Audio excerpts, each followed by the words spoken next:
আসসালামু আলাইকুম ওয়া রাহমাতুল্লাহি ওয়া বারাকাতুহু। তোমাদের জন্য আমি সংক্ষেপে কয়েকটি কথা বলবো। প্রথমত, এই সফলতা, যে কোনো সফলতার জন্য প্রথমেই প্রয়োজন আল্লাহর শুকরিয়া আদায় করা।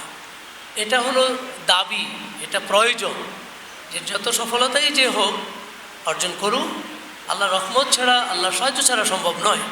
এই জন্য আল্লাহ এক কথা সূরা ইব্রাহিমের 7 নম্বর আয়াতে বলেছেন, লাইন শাকারতুম লাযীদান্নাকুম, তোমরা যদি শুকরিয়া আদায় করো তাহলে আমি তোমাদেরকে বাড়িয়ে দেবো, অবশ্যই বাড়িয়ে দেবো। আল্লাহ তাআলা ডবল তাকিদ দিয়ে বলেছেন অবশ্যই বাড়িয়ে দেবো।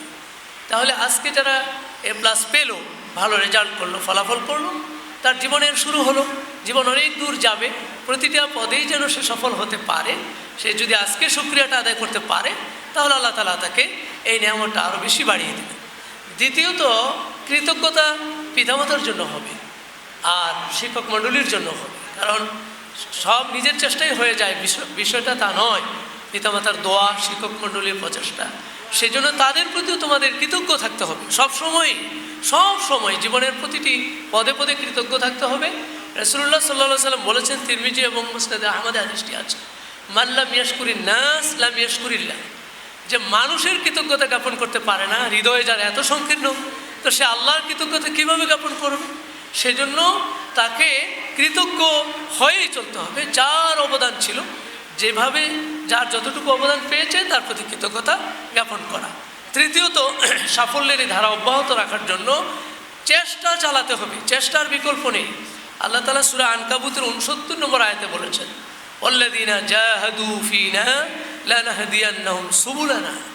আল্লাহ বলছেন, যারাই চেষ্টা করবে, আমাকে নিয়ে চেষ্টা করবে, আমি অবশ্যই, সেখানেও ডবল তাকিদ দিয়ে বলেছেন, অবশ্যই আমি তার পথ খুলে দেব, রাস্তা খুলে দেব, সফলতার যত দিক আছে সব আল্লাহ তাআলা খুলে দেবেন। তাহলে চেষ্টাটা, ভবিষ্যৎ সফলতার জন্য চেষ্টা অব্যাহত রাখা। আর 4 নম্বর হলো যে সর্বদা আল্লাহর সাহায্যের উপর ভরসা করা। নিজের কৃতিত্ব মাথায় এনে অনেক স্টুডেন্ট নষ্ট হয়ে যায়, আমরা দেখছি আর কি। সে মনে করে আমি A+ পেয়ে গেছি, বিরাট হয়ে গেছি কিছু একটা, কিন্তু সেটা আল্লাহর সাহায্যের উপরে তাকে সবসময় ভরসা রাখতে হবে। কোরআনের সূরা নাহাল 128 আল্লাহ বলছেন, ইন্নাল্লাহা মা'আল্লাযীনা তাকাউ ওয়াল্লাযীনা হুম মুহসিনুন। আল্লাহ তাদেরই সঙ্গী হন, তাদের সাথে থাকেন যারা আল্লাহকে ভয় করে চলে, আর যারা মুহসিন, যারা ভালো আচরণ করে, যারা সুন্দর আচরণ করে, চরিত্র সুন্দরভাবে গঠন করে, তারা সফল হয়, এটা আল্লাহ বলেছেন। তাহলে মূল আল্লাহর সাহায্যটাই আমাদের সবচেয়ে বড় মাথায় রাখতে হবে, যে আমি আল্লাহর সাহায্য ছাড়া এক মুহূর্ত আমার সফলতা আসতে পারে না। আর 5 নম্বর যে বিষয়টা বলতে চাই, সেটা হলো যে পরকালীন সফলতাই আসল সফলতা। এটা কিন্তু মাথা থেকে সরানো যাবে না।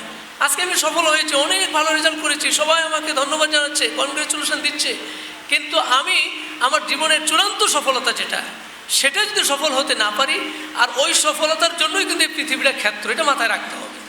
কোরআনুল কারীমে সূরা আল মুমিনুন আল্লাহ তাআলা চূড়ান্ত সফলতার 7টি গুণের কথা বলেছেন, কাদ আফলাল মুমিনুন ওয়াল্লাযীনা হুম ফি সলাতিহিম খাশিউন। এভাবে এখানে মৌলিক 7টি গুণ, যেগুলো অর্জন করলে সে দুনিয়ায় সফল হবে, আখিরাতেও সফল হবে।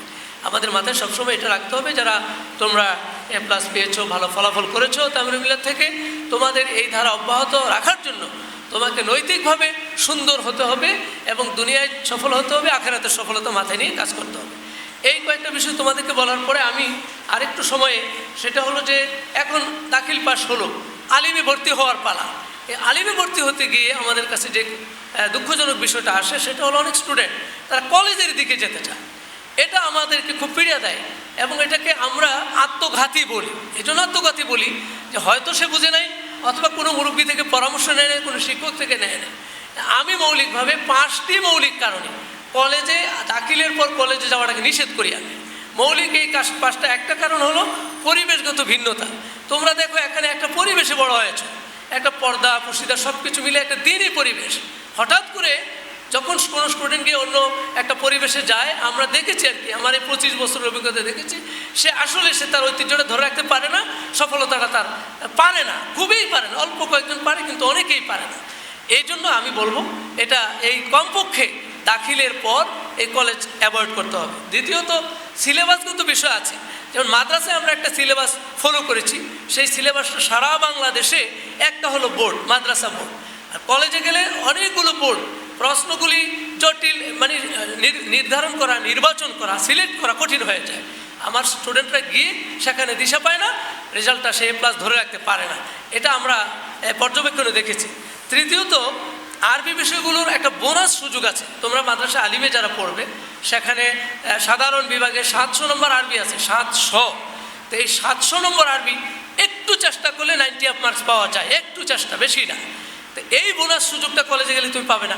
এখানে সব এই জায়গায় জেনারেল বিষয় ঢুকবে, তো জেনারেল বিষয়ে গিয়ে আবার সেগুলোকে নতুন করে তৈরি করে এনে A+ মানে যাওয়া বিরাট কঠিন হয়ে যায়, অনেকে সেটা পারে না। এরপরে হলো অর্থনৈতিক বিষয়টা রয়েছে। তো অর্থনৈতিক বিষয়, এখানে এই 2 বছরে তোমার যে টাকাটা খরচ হবে, একটা গার্ডিয়ানের প্রতিও তো বিষয় আছে।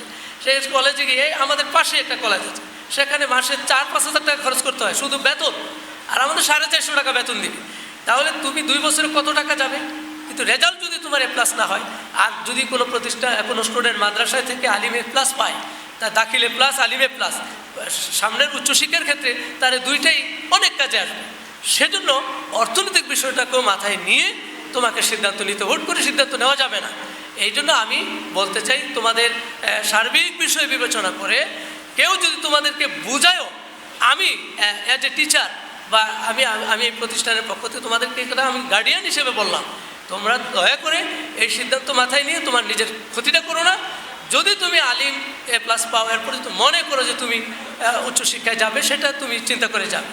এই মৌলিক বিষয়গুলিকে মাথায় নিয়ে আমরা 26 তারিখ থেকে আবেদন শুরু হবে ইনশাল্লাহ। আজকে 23 তারিখ, আর 3 দিন পরে আবেদন শুরু। আমি আশা করি তোমরা সবাই এসে সবার আগে আমাদের এখানে আবেদন করে তোমরা তোমাদের এই আলিমের ভর্তির বিষয়টা নিশ্চিত করবে।